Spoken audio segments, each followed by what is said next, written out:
Hello दोस्तों, हमारे ब्रह्मांड का अगर सबसे बड़ा रहस्य अगर कोई है तो वो है एलियंस। जब भी हम एलियंस के बारे में सोचते हैं तो हम काफी ज्यादा एक्साइटेड होने लगते हैं, क्योंकि एलियंस के बारे में जानना हमें काफी इंटरेस्टिंग लगता है। जब भी हम एलियंस के बारे में बातें करते हैं या उसके बारे में सोचते हैं तो हमारा ख्याल किसी दूर के प्लेनेट से अपने स्पेसशिप से आए किसी दूसरी दुनिया के स्पेसीज की तरफ जाता है, क्योंकि हमारी इस दुनिया में बहुत से लोग ऐसे हैं जिन्होंने एलियंस को देखे जाने का दावा किया है। वहीं कुछ लोग तो ऐसे भी हैं जिन्होंने खुद को एलियंस के द्वारा किडनैप किए जाने का भी दावा कर चुके हैं। लेकिन इन सब के बावजूद भी इन दावों को या तो फेक बताया जाता है या फिर एलियंस के एग्जिस्टेंस को ही नकार दिया जाता है।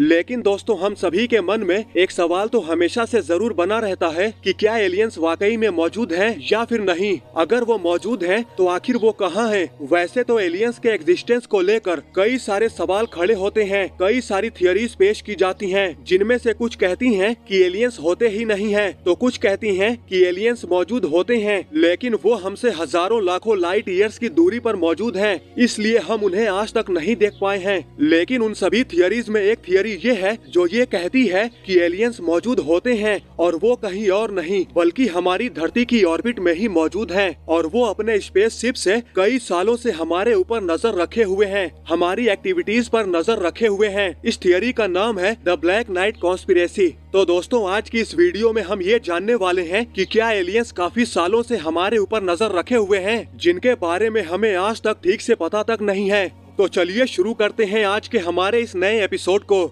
तो दोस्तों, 21 मार्च 2017 को यूनाइटेड किंगडम के एक न्यूज़पेपर मेल ऑनलाइन में एक स्टोरी पब्लिश की गई। इस स्टोरी में साफ साफ ये लिखा हुआ था कि तकरीबन 12 से 13 हजार साल पुरानी एक एलियन सैटेलाइट हमारी धरती का चक्कर लगा रही थी और ये हम इंसानों की जासूसी भी कर रही थी, लेकिन इसे सीक्रेट इल्यूमिनाटी ग्रुप ने अपने एक वॉर स्पेसशिप से डिस्ट्रॉय कर दिया। मेल ऑनलाइन न्यूज़पेपर ने ये क्लेम किया था कि ये इन्फॉर्मेशन सिक्योर टीम 10 नाम के एक यूएफओ हंटिंग टीम ने हमें दी थी। हालांकि इस टीम ने अपनी सच्चाई को साबित करने के लिए अपने YouTube चैनल पर एक वीडियो भी पब्लिश किया था। इस वीडियो में आप साफ साफ ये देख पा रहे होंगे कि एक चमकती हुई लाइट धीरे धीरे आगे बढ़ रही है और वहीं नीचे से एक रोशनी आती हुई दिख रही है, जिसे इल्यूमिनाटी वॉर स्पेसशिप कहा गया है। इसके आते ही पहली वाली लाइट काफी तेजी से ट्रेवल करने लगती है और उसके बाद वो काफी तेजी से किसी दूसरे डायरेक्शन में चली जाती है। हालांकि इस स्टोरी और इस वीडियो में कितनी सच्चाई है इसके बारे में कोई नहीं जानता, लेकिन इसने 120 साल से भी ज्यादा पुराने एक कॉन्स्पिरेसी थियरी को एक बार फिर से जिंदा कर दिया, जिसका नाम है the black night conspiracy.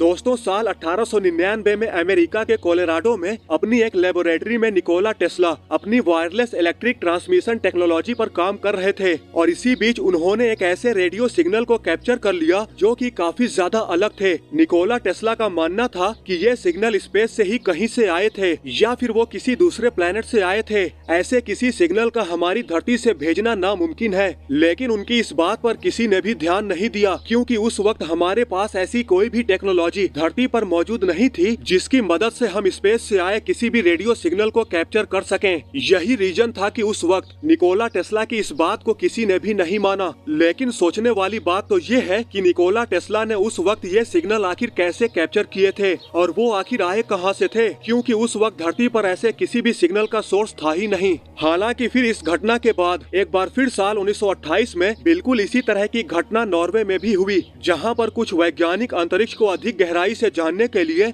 Research कर रहे थे। दरअसल नॉर्वे के एक एस्ट्रोनॉमर जॉर्गेन हाल्स ने ये बताया था कि जब उन्होंने आसमान में कुछ रेडियो सिग्नल्स को भेजा था तो उसी जगह से वो सिग्नल्स दोबारा लौट कर आ गए थे, जैसे कि मानो धरती से बाहर मौजूद किसी ऑब्जेक्ट ने उन सिग्नल्स को रिसीव करके वापस धरती की तरफ भेज दिए हों। हालांकि काफी ज्यादा रिसर्च करने के बाद भी ये पता नहीं लगाया जा सका कि ये सिग्नल धरती की तरफ दोबारा किसने भेजे थे। हालांकि कुछ लोग इस घटना को भी द ब्लैक नाइट कॉन्स्पिरेसी से जुड़ा हुआ मानते हैं। इसी तरह के सिग्नल को साल 1920 में भी कुछ रेडियो ऑपरेटर के द्वारा रिसीव किए गए थे, जिनको कि लगभग 50 सालों के बाद साल 1973 में इन सिग्नल्स को डंकन लुनान ने डिकोड करने की कोशिश की। उन सिग्नल से इको इफेक्ट के होने के फैक्टर पर और सिग्नल्स के बीच कितना गैप था, इस फैक्टर पिक्चर पर इन सिग्नल को डिकोड करने के बाद उन्होंने बताया कि ये सिग्नल वापस धरती पर ऐसे एलियन स्पेस क्राफ्ट द्वारा भेजे जा रहे थे जिसमें किसी एडवांस सिविलाइजेशन के एलियंस मौजूद थे, जो कि धरती से आने वाले सिग्नल्स को वापस धरती पर ट्रांसमिट कर देते थे, जिससे कि वो हम धरती वासियों के साथ संपर्क बना सकें। लुनान ने ये भी कहा था कि ये जो सिग्नल आ रहे थे ये कहीं दूर से नहीं बल्कि हमारे नजदीक ही कहीं से आ रहे थे।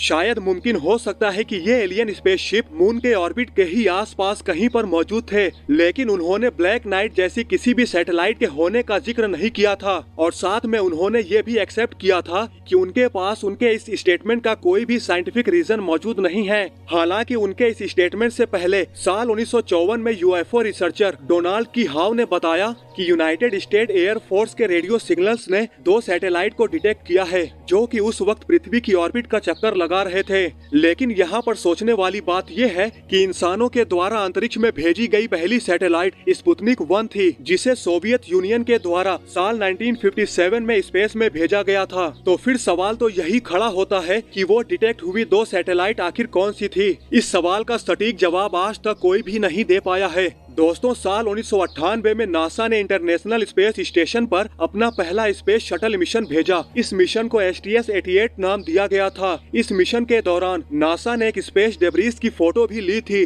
और नासा की उस तस्वीर में कुछ ऐसा कैप्चर हो गया था जिसने वैज्ञानिकों को भी हिला कर रख दिया था। जब उन्होंने स्पेस डेब्रिस यानी अंतरिक्ष के कचरे को जूम करके देखा तो ये उन्हें किसी आर्टिफिशियल ऑब्जेक्ट की तरह दिखाई दी। इसको देखकर ऐसा लगता है जैसे कि मानो ये कोई एलियन स्पेस शिप हो जो कि लगातार अर्थ को ऑर्बिट कर रही हो। इस पिक्चर के रिलीज होने के बाद इस स्पेस डेब्रिस को द ब्लैक नाइट सैटेलाइट घोषित कर दिया गया। हालांकि नासा का इस बारे में ये कहना था कि ये सिर्फ थर्मल कवर है जो कि उनके स्पेस क्राफ्ट से अलग हो गया था और नासा ने इसे प्रूव करने के लिए 2 एस्ट्रोनॉट्स रॉबर्ट बी कबाना और जेरी एल रॉस के बीच हुई बातचीत का भी एग्जाम्पल दिया कि वो कोई एलियन स्पेस शिप नहीं बल्कि उन्हीं के स्पेस शटल से थर्मल कवर उससे अलग हो गया था। और साथ ही में नासा ने ये भी बताया था कि उनका थर्मल कवर धरती के ऑर्बिट में आते हुए खत्म भी हो गया था। लेकिन दोस्तों, नासा को पूरी दुनिया में एलियंस की घटनाओं को छिपाने के लिए इतना ज्यादा क्रिटिसाइज किया जाता है कि नासा के ऐसे स्टेटमेंट को कोई भी सीरियसली नहीं लेता।